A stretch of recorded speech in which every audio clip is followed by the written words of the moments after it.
hard effort that you have put in over the years. Yours has been a very tough journey, going through all the challenges in the university life, academic life, and today you have come out with flying colors. And that is because of the hard work, dedication and commitment that you have shown towards your academics. I would also like to congratulate the faculty members for so effectively turning out such wonderful students.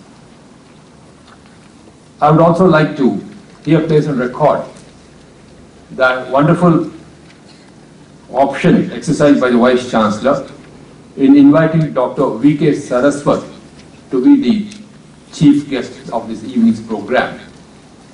I think Dr. Saraswat, whom I have known over a few decades now, is probably one of the most outstanding scientists that this country has ever produced. Here is a man, I think, further on that. He has told you the various challenges that are posed to you people today.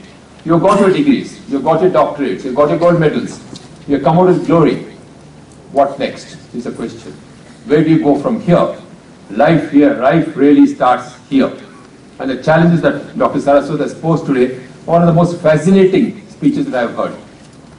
Indeed, full of material and challenge, particularly for students. I think it is something which you should not just have heard and forgotten, but I think you need to ponder over it. I think you need to think over it. You need to read his speech and say, what exactly has this man said? And what can I contribute to this whole thing? That, I think, is a challenge which I would like to put before you students. As you're all aware today, the nation faces major challenges, which is food security, health security, energy security, communication security. These are really our major challenges. Every one of them is something on which science and technology has an impact. Technology always has a dual effect, and how exactly do we use technology to further societal needs is the challenge before you.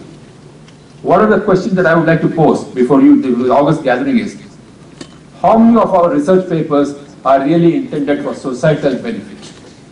I think PhDs in future should be tuned to really be useful for society. Unless it is of societal relevance, it is to enhance the quality of life, the meaning of life, or the conditions of life. I think there is no purpose in doing a PhD on a very, very vague subject, a highly theoretical subject. I request the Vice Chancellor that in future, when you are looking at PhDs, please ensure that the subjects for research for doctoral thesis are based on societal requirements. If out of the 4 lakh students that we're talking of, which the university is talking about, if I can produce even 2 good societal need research papers in a month and translate from lab to land, you have achieved much. Having achieved it is a question that I would like to pose this August gathering. Food security. Today, we have a growing population, we have shrinkage of land, we have sort of shortage of water. Here's a challenge posed to you against shrinking lands, unpredictable water supply, and more mouths to feed. How are you going to manage your food? How are you going to really manage the hunger of this great population, which is growing by the day? This is a challenge that I would like to pose. After the green revolution that Dr. Swaminathan has brought about, I don't think we have had a second seed revolution so far today, or a second revolution as to how exactly do I enhance the agricultural output under these conditions. This is a challenge that I pose to you. Has anything been done on this scope? And how has it really come out on the ground? Health security. Health, I think, is very important for all of us. If you don't have health, I think the wealth is useless. Health without wealth is useless. It makes no sense. I'm sorry, wealth without health is useless. It makes no sense at all. All your wealth will only go to the hospitalization and paying bills. How far have we done research in providing affordable health care in this country to our citizens? There's a question that I'd like to pose. I mean, you go to a Medicare center and there you are posed with a huge bill. Why? Because the question is that the equipments are expensive, the cost of production is expensive, etc. Why can't we indigenize our equipments? Why do we have to import equipments? Why cannot we make our healthcare affordable? When you talk of cancer, for example, the word cancer itself spells disaster. You have nanotechnology today to sort of address only the affected portion of the cancer and not hurt. Why is this infection coming up? Probably sometimes, many times, even in hospitals, we develop an infection. Why? What research have we done?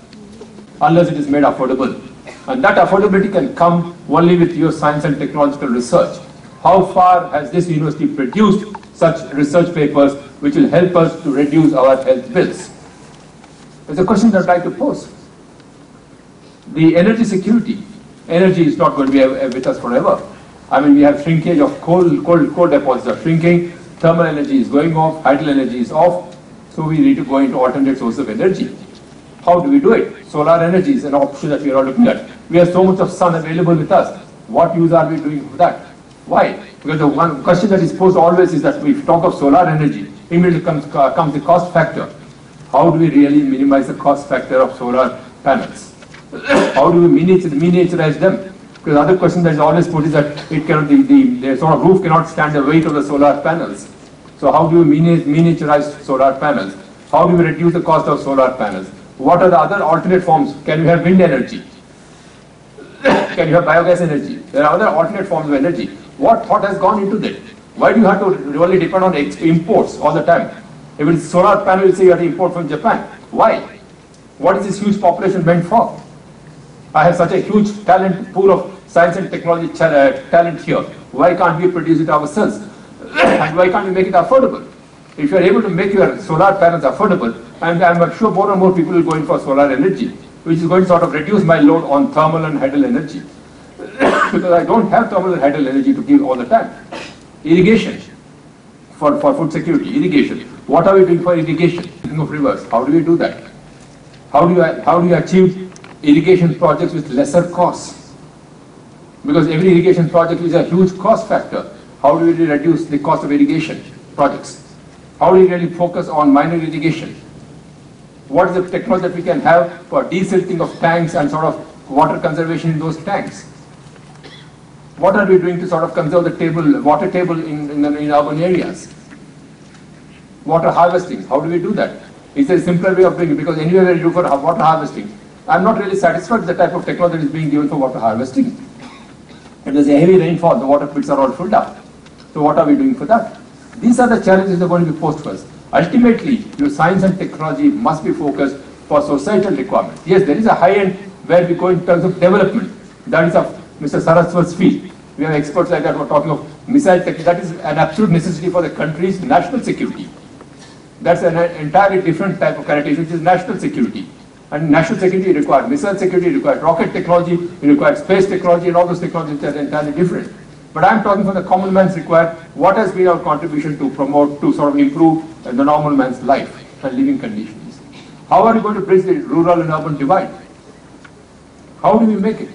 Unless you are able to sort of provide amenities in the rural areas also, the migration of rural population to urban areas is going to be disastrous.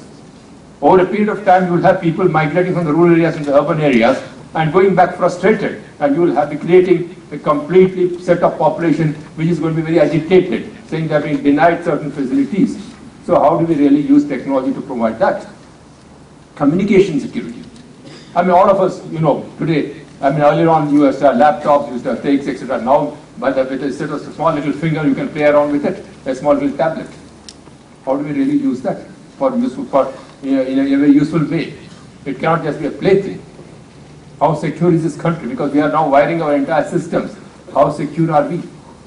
Is the communication security really up to the mark? Or is a hostile person going to sort of break into your communication network and completely destroy your network? How safe are we? This is a question that is being posed by a common man. I am a common man. I am posing this technology. How safe are my bank accounts? And the question that I would like to pose. I mean, this is the apprehension of people. So unless we are able to give this desired effect of confidence in people's mind, a very useful thing, I quite appreciate it. But as a very, what should I say, dull-headed person that I am, with no knowledge of technology, unfortunately, the question is, is the country going to produce brain-dead persons in the years to come? If everything is going to be given to the machine, and that you are not going to really use your brains to really do. I mean, I'm sure Dr. Saraswat will bear me out. In those days when Clark's tables and all these tables, people used to just say it like that. We never had to refer to the tables book. I'm sure many of our friends here know that. But today, in schools, everything is on the iPad. Everything is on the computer. About it. What India has produced, no country in the world has produced. But I think unfortunately, all the time we look at something outside the country. I think feel proud to be Indians, have your value system, and last but not the least, I would appeal to the Vice Chancellor, sir, quantification of education is not acceptable. Quality is what is required. I think we must look at quality education and not quantification of education. You may have 4 lakh students. Are we producing such brilliant population of engineers, science and technologists that we are talking about? With 4 lakh students and with about, I don't know how many thousands passing out every year, we must be flooded with science and scientists and technologists in this country. Why is it not happening?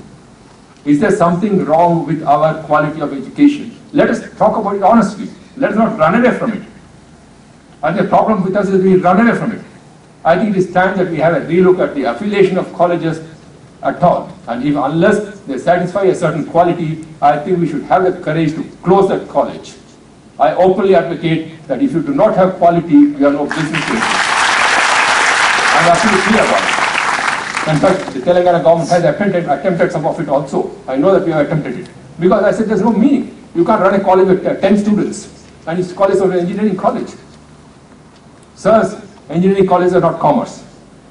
Please, don't convert Saraswati into Lakshmi. Let Saraswati remain Saraswati and let Lakshmi remain Lakshmi. Please don't do that. It is disheartening to know that. How do you have engineering college with 10 students, 12 students, 1.5 faculty, part-time faculty? What is all this about? And you claim that you have 4 lakh students, 5 lakh students, I have 785 affiliated colleges. I think close all those affiliated colleges if necessary. I don't require them. I require 10 good colleges.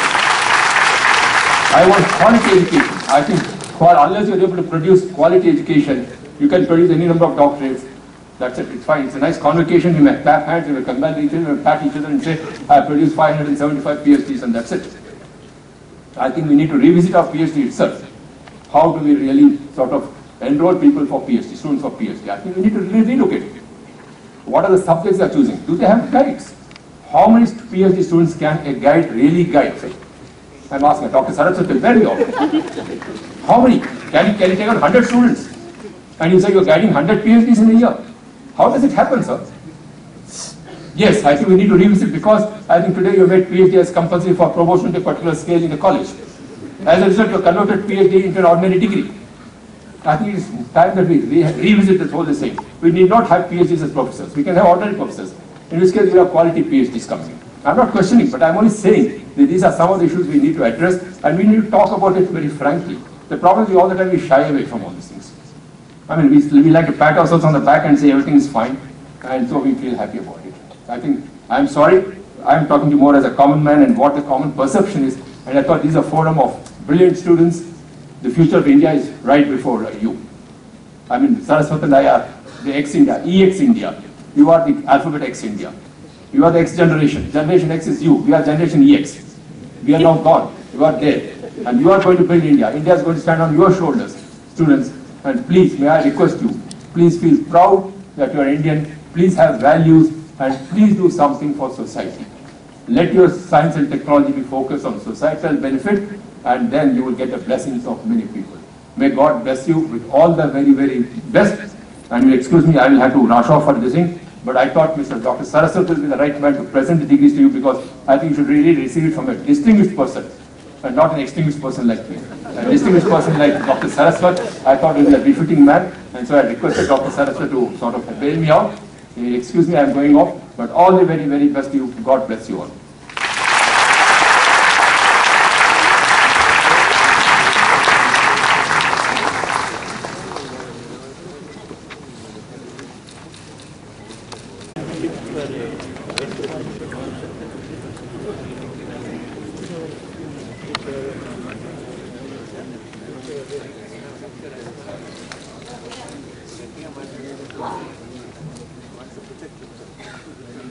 Our Honorable Chancellor has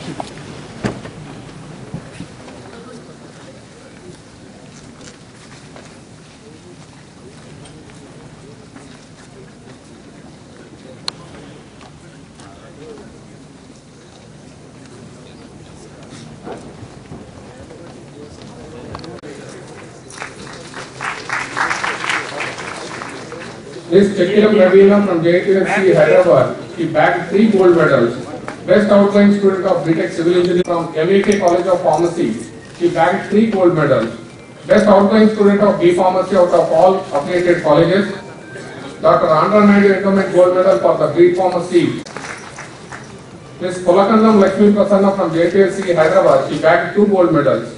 Best outgoing student of BTech EEE from JTFC Hyderabad and CIT, she bagged 2 gold medals. Best outgoing student of BTech CSC out of all affiliated colleges. And Dr. M.D. Vajrakras. Ms. Nikula Srilata from Sai Spurti Institute of Technology, she bagged 2 gold medals. Best outgoing Mr. Patti Naga Santosh from Anubos Institute of Ms. Marji Linisha from JTFC Hyderabad. Best outgoing student of BTech Mechanical Engineering from JTFC Hyderabad. Ms. Radhe Sweta from JTFC Hyderabad. Best outgoing student of BTech CSC from JTFC Hyderabad.